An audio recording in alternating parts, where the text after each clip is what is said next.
My name is Darren, welcome to my YouTube channel. In today's video, I'll be showing you the second of the 9 elements of opera, vocal horsepower. Among the 9 elements, there are 3 which are actually types of opera singing.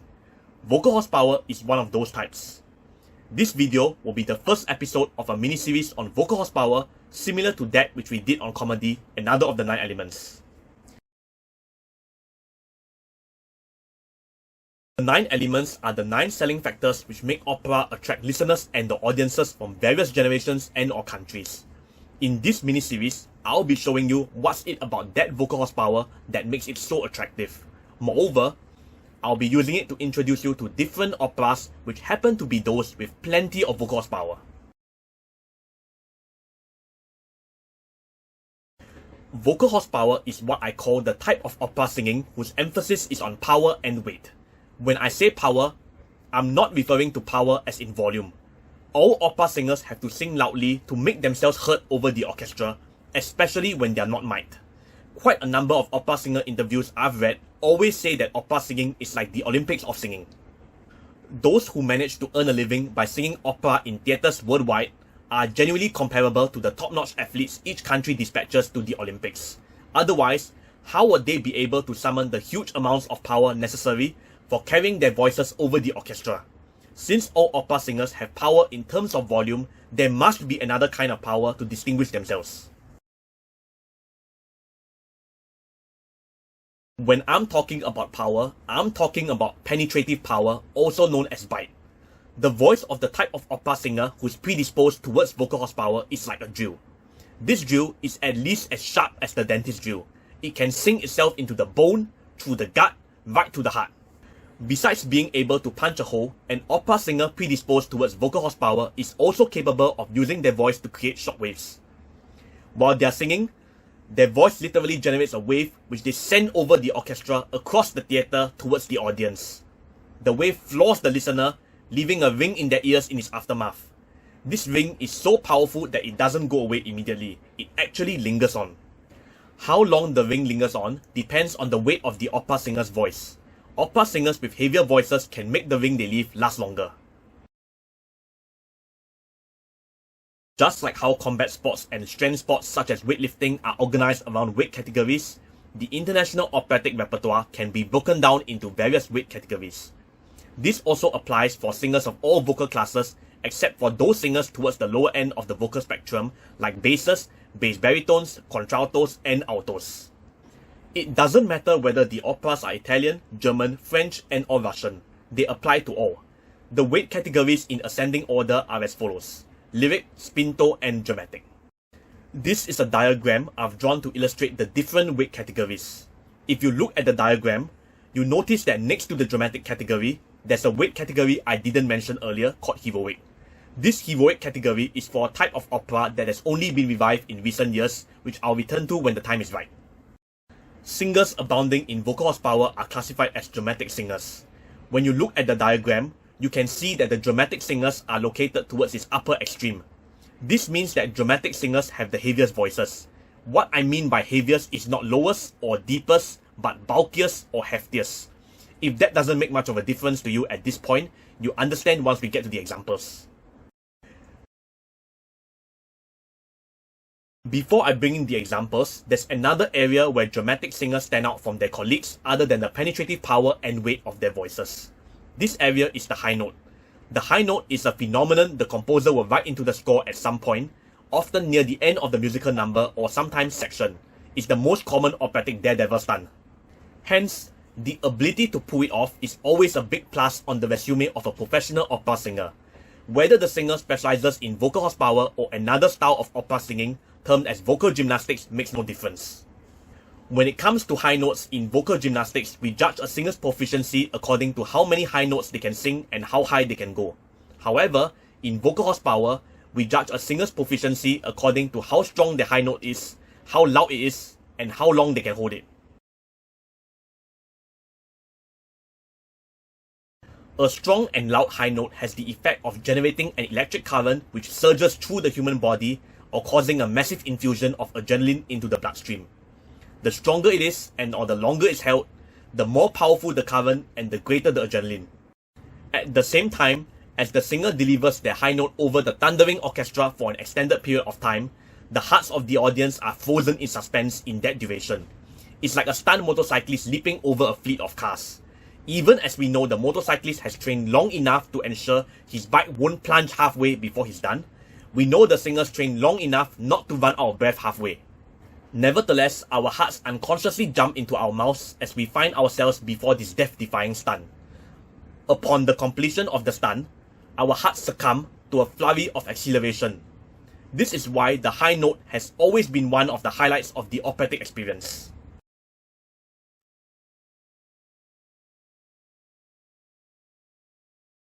For a human sound to have such impact, that might seem incredible, but it's true. This phenomenon does exist. I've got a good musical example to prove that. It's a special one because this was the earliest musical number to give rise to a strong and loud high note. In the example you'll be hearing, there are 2 points where you hear the singer make his voice go high up into the atmosphere. Those are the high notes the singer is producing. Should you want to know what the singer is singing about, the singer's character is calling his fellow countrymen to pick up their weapons. He's rallying them to rebel against a tyrant who killed his father and locked up his comrade. This will explain why the singer sings so agitatedly.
When you heard the singer's high notes, did you feel the electric current or the adrenaline rush?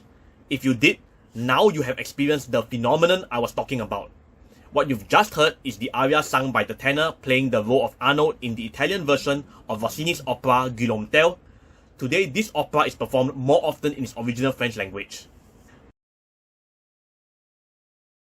I nonetheless decided to let you listen to it in Italian because the Italian words require the singer to use a more direct and forceful approach in singing them. After all, Italian has to be sung in the demonstrative Italian way. The direct and forceful approach makes things more straightforward. To relate this to the concept of vocal horsepower with the help of the weight categories I introduced earlier. Arnold, the role we heard earlier, is a heroic tenor role. Doesn't the tenor's voice have a certain amount of penetrating power? Did you feel that his singing is biting into you a little? Did you also feel a slight ring in your ears when he produced the high notes? A dramatic tenor who has a weightier voice will be able to produce a high note that leaves a ring which lingers in the ears for a longer period of time and sinks itself deeper. Unfortunately, because a weightier voice imposes a heavier load on the vocal cords, the dramatic tenor can't send his high note up into the atmosphere as far as we heard the heroic tenor did. The heroic tenor was an intermediate stage in the evolution of the barytenor into the dramatic tenor. The barytenor was a type of tenor specializing in vocal gymnastics, which I'll talk about in greater detail another time. Over the next few episodes, you'll have the chance to hear the type of high notes a dramatic tenor can produce. In the earlier sections, I said that vocal horsepower has 3 features: the penetrative power of the singer's voice, the weight of the singer's voice, and the high notes the singer produces on vocal horsepower. What I talked about was all theory. Now, we'll experience them in practice. Brace yourself for the big tidal wave of sound I'm about to unleash. It will be landing a mighty blow. Take note of the effect it leaves when it hits you. Remember what I said earlier about the sensation of vocal horsepower? There are 4 things: the penetrative power or the bite it leaves, the recoil, the adrenaline rush, and the electric current. Here it comes.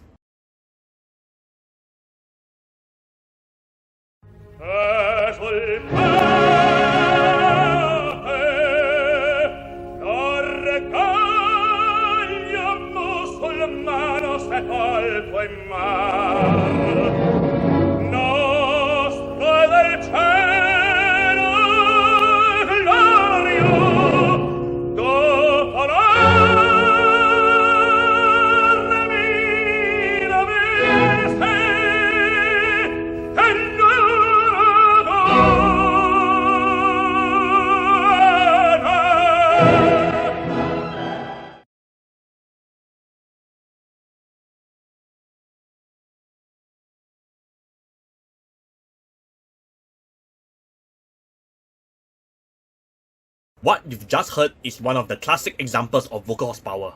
It was the entrance of one of the heaviest roles in the Italian dramatic tenor repertoire, Otello, one of the operatic equivalents of a superhero. The tenor who was singing this part is Mario del Monaco, one of the greatest dramatic tenors of all time. In that opening number, Otello was proclaiming to the people of Cyprus that he's destroyed their enemy in battle.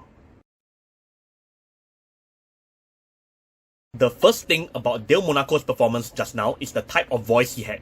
That performance was a scene from a movie version of the opera made by Italy's television network RAI. So, the recording equipment, though very good, was only able to capture the bronze color of his voice to a slight extent. The best way to hear that will be on the studio recordings Decca made with him, using his state-of-the-art technology. However, you can still hear the brightness of his voice. When you listen to Del Monaco singing, it seems like there's a shine to his voice. I was referring to that shine when I mentioned the brightness of his voice. The second thing is the weight and penetrative power of Del Monaco's voice. From his singing, it's possible to tell that he has an enormous voice. Are you able to feel that it cuts into you like a knife as he sings? Are you also able to feel the vibrations in your ears as he pours out his voice? The cutting and the vibrations are a sign of its penetrative power and its recoil. The third thing is what Del Monaco's performance does to the heart. I didn't sense any high notes, so it's understandable if you didn't feel any electric current or adrenaline rush. Nevertheless, did you feel the uplifting effect of his singing? As I was listening to Del Monaco, I felt that his singing was lifting up my heart. It makes me rejoice just as his character was announcing the good news of victory. The uplifting effect of Del Monaco's singing is the ability of vocal horsepower to rouse and invigorate. At the same time, there's a certain charisma in his performance which makes me want to listen further. It does compel me. Mario del Monaco's performances, like the one we've just listened to, make me hold my breath. A substantial number of them do sweep my feet away. It's his artistry, along with several others, which makes me an ardent champion of the concentrated vocal horsepower they exemplify. In subsequent episodes, we'll be hearing more from Mario del Monaco's Otello. Though Del Monaco was buried in his Otello costume nearly half a century ago, such was his and the public's identification of him with the role, it remains one of the glories of the legacy of Italian opera, which absolutely must be sampled. In this video, I presented the concept of vocal horsepower, which is centered around three things: the penetrative power of vocal horsepower, the weight of vocal horsepower, and the high notes generated on vocal horsepower. In my next video, I'll be showing you how this concept fits into a full-length opera. The next video might be a little abstract, but there will be future videos which will demonstrate how it matches reality. If you had fun watching this video, please help me like it. If you'd like to continue chasing this series, please subscribe to my channel. If you wish to express your views about it or discuss it further, please feel free to leave a comment. Thank you, and stay tuned.